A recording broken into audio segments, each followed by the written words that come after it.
Tapi kalau laki-laki labil biarin gitu kayaknya ya. Kalau perempuan labil nggak boleh marah. Tunggu dulu. Kalau cewek labil, cowok ikutan labil pasti. Kebawa soalnya, karena kita cowok tuh suka kebawa ceweknya. Iya. Weh.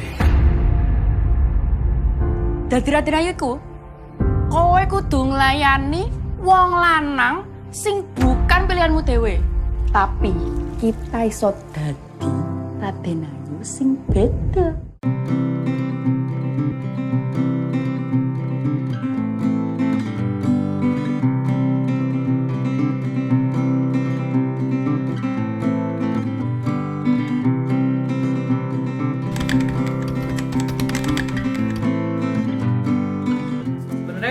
Kalau menurut saya ada beberapa pergeseran makna dari feminisme atau emansipasi wanita. Banyak beberapa justru balik lagi ke perempuannya, ke wanitanya.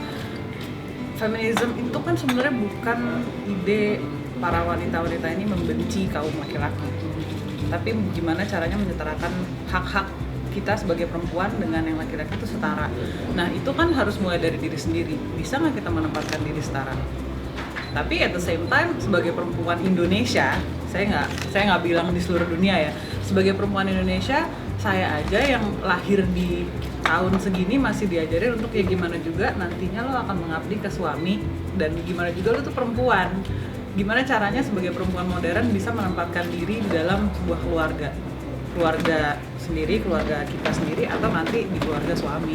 Jadi how to find that balance sih sebenarnya. Dan bagaimana mulainya ya harus dari diri sendiri. Nilai-nilai kita sebagai perempuan itu tuh apa aja sih? Itu yang perlu direfleksikan. Nah mungkin yang bisa merefleksikan secara detail adalah Mbak Kartini. Kalau saya agak sedikit berbeda perspektifnya. Saya pengen ngajakin penonton tuh pakai logika yang dasar seperti ini.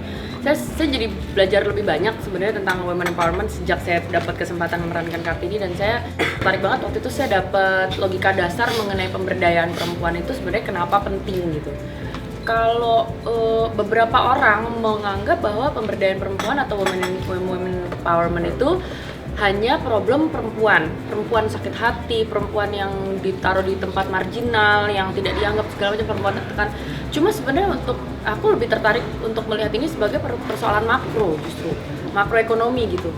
Kalau misalnya anggap saja populasi manusia di dunia ini itu setengahnya perempuan, setengahnya laki-laki, anggap aja gitu ya, akan sangat tidak adil apabila problema dan tantangan yang kita hadapi di masa depan seperti problem-problem ekonomi, problem-problem sosial budaya, dan itu loh yang alam climate change gitu loh, dan problem-problem kelaparan dan keterbatasan pangan itu kan problem-problem besar gitu ya, masalah-masalah yang akan dihadapi manusia di masa depan. Akan sangat tidak adil apabila masalah-masalah ini hanya dibebankan kepada kaum yang produktif saja, yaitu yang mayoritas laki-laki. Sementara kaum perempuan yang apabila hanya diberi porsi mengurusi urusan domestik saja, dia juga sebagai manusia nggak diberdayai sebagai manusia seutuhnya dong. Sementara problem-problem yang kita hadapi di masa depan itu sebenarnya problem manusia secara keseluruhan gitu loh. Akan sangat tidak adil buat kaum laki-laki saja. Sementara kalau kita hanya melibatkan satu gender saja yang bertanggung jawab untuk menghadapi masalah-masalah manusia keseluruhan, itu sama saja kayak kita menggunakan setengah otak kita saja untuk memecahkan masalah-masalah kita. Padahal kalau kita mau melibatkan seluruh otak kita, kita melibatkan seluruh penduduk dong, which is ada yang laki-laki, ada yang perempuan. Contoh yang menarik gini, teman saya, kalau waktu saya sekolah, teman-teman saya di kelas tuh 50% laki-laki, 50% perempuan. Pas saya lulus kuliah, itu 50% laki-laki, 50% perempuan. Pas saya masuk kerja, ya saya kerjanya kan pekerja seni gitu ya, tapi teman-teman saya zamannya masuk kantor, masuk ke lingkungan kerja, cari pekerjaan gitu, jadi fresh graduate, itu masih setengah perempuan, setengah laki-laki. Pada saat di umur sekarang nih, middle management nih, teman-teman saya yang udah 10 tahun, 15 tahun bekerja di dunia kerja gitu ya, ternyata yang perempuan makin banyak yang resign karena banyak yang berkeluarga dan menjadi istri dan akhirnya ngurusin anak dan terlebih terpanggil domestik saja. Jadi dia merasa bahwa keadaan bahwa dia berkeluarga itu membuat itu tidak bisa membuat dia bisa perform seutuhnya seperti kolega-koleganya yang laki-laki di lingkungan kerja, sehingga dia ngerasa nggak layak menuntut gaji yang sama kalau misalnya dia pikirannya terpecah dua sama keluarga gitu. Itu menarik kan? Jadi akhirnya mulai teman-temannya yang perempuan 30%, yang 70% laki-laki. Imagine kalau sekarang saya di umur 50-an, 60-an, di mana saya udah, teman-teman saya yang bekerja terus tuh udah di tingkat C-suite, CFO, CEO, pokoknya tingkat yang mengambil keputusan. pada C-level rata-rata mayoritas populasinya semua dipenuhi oleh kaum laki-laki aja. Kaum perempuan tuh cuma satu yang jadi direktur tuh paling berapa banyak sih perusahaan lokal yang direkturnya perempuan? Paling cuma ada, kalaupun ada satu, dan itu anomali banget gitu. Begitu juga di lembaga legislatif, begitu juga di jajaran menteri-menteri. Berapa banyak sih presentasi menteri perempuan atau legislator perempuan dengan populasi yang ada ya? Sekarang gini, logikanya, bagaimana caranya jajaran pengambil keputusan bisa mengambil kebijakan yang sangat memberdayai penduduk perempuan maupun penduduk laki-laki apabila pengambil keputusannya mayoritas laki-laki? Kan bapak-bapak nggak pernah ngerasain dilemanya menjadikan balance antara hidup bekerja dan hidup domestik. Kalau bapak-bapak berangkat kerja sampai mau nggak pulang pun mereka nggak akan pernah terbelah gitu loh batinnya. Apakah saya underperforming sebagai seorang ayah di rumah? Nggak pernah ditanya, dia lembur.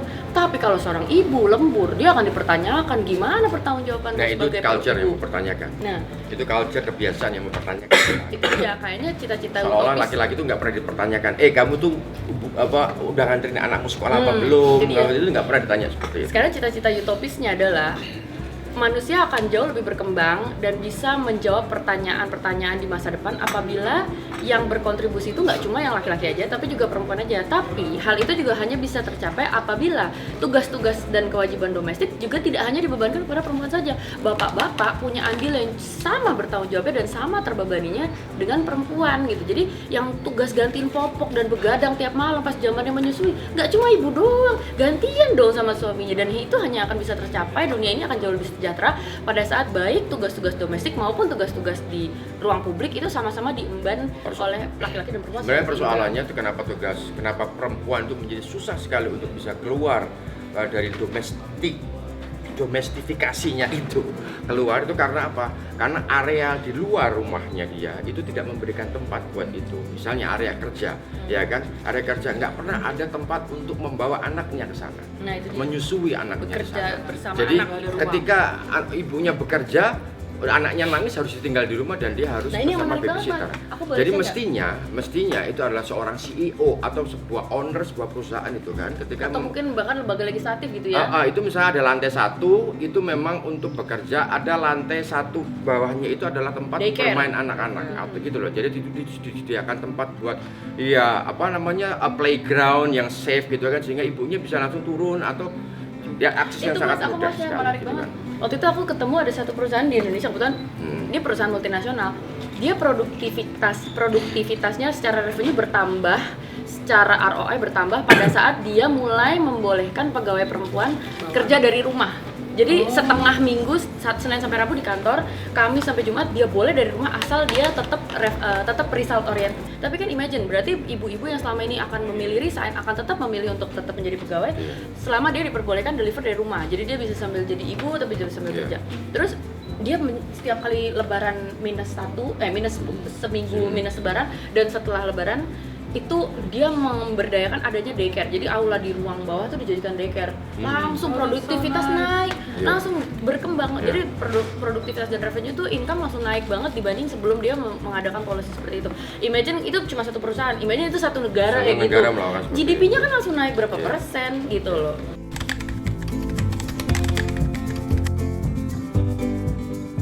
Itu tadi yang dibilang sama cowok-cowok ini, kadang-kadang perempuan suka labil ya sekarang ini, karena edukasi yang mereka dapat dari dalam rumah itu kan kadang-kadang suka gitu.